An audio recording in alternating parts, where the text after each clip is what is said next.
उसका यह हक बनता है कि वो हम्म। उसका कुरान भी जला दे उस घर का, अरे क्योंकि भाई उन्होंने तुम अच्छा। तो उसको बड़े परेशान महान किया। इंसान हो।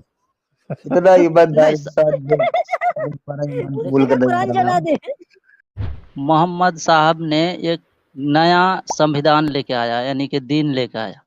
कौन से संविधान में मूर्तियों को और मस्जिदों को, चर्चों को गिराने की बात होती है भाई? ये मोहम्मद साहब का मैं बता रहा हूँ ना, वो हुआ कैसे। मतलब मोहम्मद क्या आप साहब के सुन कॉन्स्टिट्यूशन में आप ये मानते हैं कि मोहम्मद साहब के जी, कॉन्स्टिट्यूशन में मूर्तियों को, दूसरे की इबादतगाहों को तोड़ना है? वो जो मूर्ति तोड़ना बता रहे हैं वो मोहम्मद साहब के खानदान वालों के ही मूर्ति थे, कहीं अलग से नहीं थे, अलग लोगों के नहीं थे। ठीक है, मतलब मेरे खानदान में अगर कोई हिंदू है, ठीक है, वो मूर्ति पूजा करते हैं, तो मैं अपने खानदान वालों के घर पे जाके, जैसे कि मिसाल के तौर पे कोई फंक्शन आता है जहाँ पे वो देवी बिठाई जाती है, और गणेश चतुर्थी में जो अभी आने वाला है, वो गणेश की मूर्ति बिठाई जाती है 10 दिन के लिए, मेरे खानदान में है समझो, तो मेरे को जी, हक मिलता है कि मैं जाके तोड़ूं उसको? इस तरह से नहीं, आप जिस तरह शॉर्टकट ले रहे हैं इस तरह से नहीं हुआ है, और इस अच्छा, तरह से लॉन्ग कट तोड़ना कैसा भी होना नहीं चाहिए? चाहिए। लॉन्ग कट ये होना चाहिए, उसका हाँ, एक लॉन्ग कट प्रोसेस कैसे है। होना चाहिए? कैसा लॉन्ग कट प्रोसेस? ये होना चाहिए, अगर आपको वो ऐसे ही छोड़ देते हैं, मान लीजिए कि आप मूर्ति पूजा करते थे या उस हाँ। खानदान में थे नहीं करते थे, अब हम्म। आप मूर्ति पूजा छोड़ दिए, ओके, आप फिर? किसी दूसरे धर्म में चले गए, तो आपको अगर वो परेशान नहीं किए, आपको हम्म। आजाद छोड़ दिए, तो आपको भी उसको परेशान नहीं करना है, उसका मूर्ति को अच्छा, और नहीं अगर वो तोड़ना लोग है। परेशान करते हैं मुझे, वो लोग कहते हैं कि तुमने क्यों क्यों ईमान लाया, तुमको मुसलमान नहीं होना चाहिए, अगर ऐसा हाँ करते तो हैं तो मैं जाके गणेश गणेश की मूर्ति या फिर जो भी वो मूर्ति पूजा करते हैं उसको, फिर मैं, मेरे को हक मिल जाता है कि मैं तोड़ दूं? वही लोग तो आपको हक दे दिया, आपको तो आजाद नहीं तोड़ने का? छोड़ा, तो हाँ तो वही तो हक वही वही लोगों ने दिया आपको, जब मजबूर किया तो आप मजबूरी में तो उसको करेंगे कि नहीं। अरे भाई। ऐसा हुआ है। अब मैं ये बोल रहा हूँ कि इसे साहिल भाई ने इस्लाम छोड़ दिया, ठीक है। उन्हें बहुत सारे मुसलमानों द्वारा परेशान किया जा रहा है। तो अब क्या ये ठीक रहेगा कि पहले तो साहिल भाई कुछ को तोड़ दें पकड़ के, या फिर पूरा ग्रुप लेके, और उसके बाद कुरान को भी जला दें, तो ये दुरुस्त रहेगा? ये एक आदमी तो कुरान को जला नहीं सकते हैं और 4-6 आदमी को मार नहीं सकते। मान लीजिए कि मार दिया, 10 तो लोग लेके गए हैं। उसका हक बनता है, वो उसका यह हक बनता है कि वो हम्म। उसका कुरान भी जला दे उस घर का, अरे क्योंकि भाई उन्होंने तुम तो उसको बड़े परेशान महान किया। इंसान हो। इतना ईमानदार नहीं इंसान जो सारा ईमान कबूल देखिए, करने जा रहा है।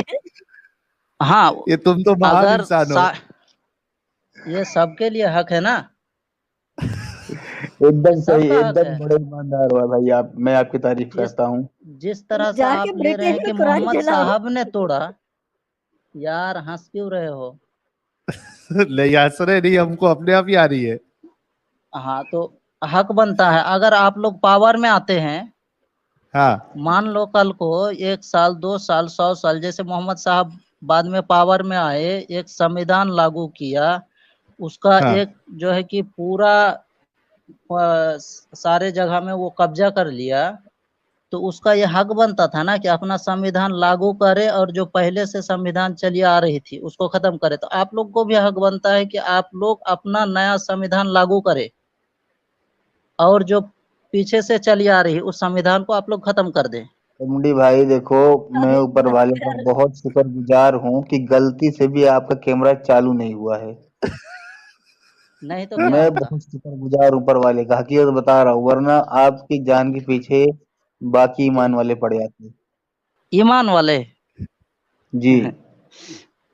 अच्छा, हक बात करने पर ईमान वाले मार देते हैं, अब पीछे पड़ यकीन ना जाते हो हैं। तो कैमरा, ये कैमरा यकीन ना हो चालू तो कर दिया, कैमरा लेकिन चालू कर दिक्कत दो। ये है कि आप जैसे अच्छे इंसान को खो देंगे हम लोग, दिक्कत ही यहाँ पे ये है।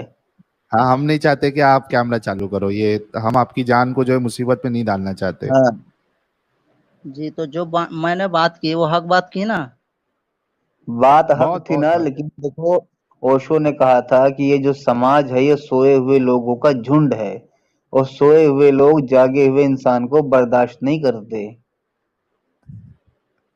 तो हाँ ये जो ऐसा ही आपने होता हक हर। बोल दिया है ना, इसके चक्कर में आपको, यकीन मानिए, बस आप आगे भी कभी अपना कैमरा चालू मत करना भाई, ये आपसे गुजारिश है। ये हर दौर में होता है ना भाई, जब पुरानी अच्छा, आप होती वाकई है में तो कुछ मुसलमान लोग है क्या? जाग जाते हैं। जी एमडी हयात भाई, आप वाकई में मुसलमान हैं? जी मुसलमान हूँ। सूरह फातिहा पढ़ के सुना सकते? जी बिस्मिल्लाहिर्रहमानिर्रहीम अल्हम्दुलिल्लाहि रब्बिल आलमीन अर्रहमानिर रहीम मालिकि यौमिद्दीन इय्याका नअबुदु व इय्याका नस्तईन इहदिनस सिरातल मुस्तकीम सिरातल लज़ीना अनअमता अलैहिम गैरिल मग़दूबि अलैहिम वलद्दॉल्लीन आमीन। चलो, एक मैं बात इस्लाम को मानता हूँ, जो हक है वही बताया, क्योंकि इस्लाम में भी वही फॉलो किया जाता है जो मैं 1 मिनट और कुछ बता सकता हूँ इस्लाम के हक में। हाँ हाँ, बताइए बताइए बताइए।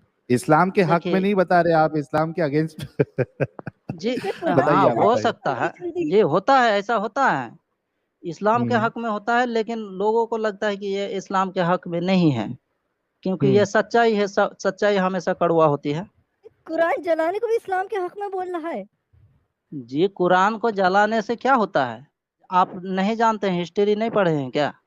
उस्मान गनी को जानते हैं आप? हिस्ट्री में इस्लाम में एक बड़ी हाँ खलीफा हाँ, है, उनके जमाने तीसरा में नंबर कई वाला। एक, हाँ कई एक कुरान बनाया गया था, लिखा गया था।